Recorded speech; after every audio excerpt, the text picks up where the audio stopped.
The U.S. flag code was violated by the President of the United States by putting the pride flag in a position of prominence over the U.S. flag. But a U.S. senator is fighting back, and he's got his own new law. We're going to explain it.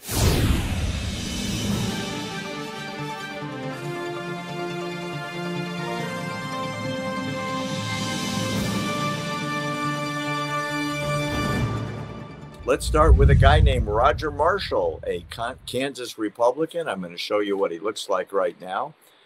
This is him. He has introduced a bill that would prohibit federal buildings from flying flags other than the United States flag. You'd think that would be obvious. It normally would be, but for the weird world that we live in.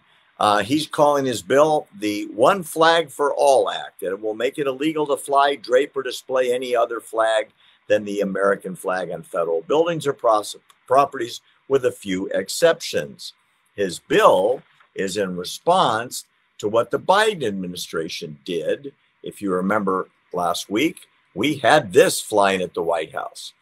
We had the pride flag in the prominent place of honor in the middle, slightly above the American flags. According to the flag code of the United States, this is not legal. Not only is it not legal, it's disrespectful. It's showing a place of prominence to the pride flag over the American flag. Were this to happen in any other country with our flag, the Senate, the House, the press, and all good Americans would have been very upset. According to the senator, this is a disgrace. He said not only is it in breach of the U.S. flag code, but it's a glaring example of this White House's incompetence and insistence on putting their social agenda ahead of patriotism. It's a sad state of affairs when the White House prioritizes their radical social agenda over patriotism.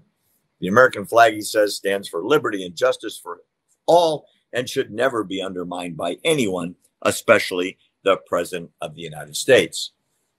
The senator wants his bill to be passed so that Old Glory flies above all others. Now, there are some exceptions, which would be if there's a visiting diplomat, if a flag is showing the state of a member of Congress, if the POW MIA flag is flying at a military installation, and basically that's about it. Now, keep in mind, at this event, not only did you have the flag of, well, pride flying above Old Glory, this is where you had Biden inviting trans activists who he called the bravest people he knows. And those brave people went topless, baring their breasts on the White House lawn right after they had met with President Biden. He didn't correct anybody. He just said they were brave and courageous. He read the speech that somebody wrote for him without seemingly any care in the world that maybe this was not appropriate.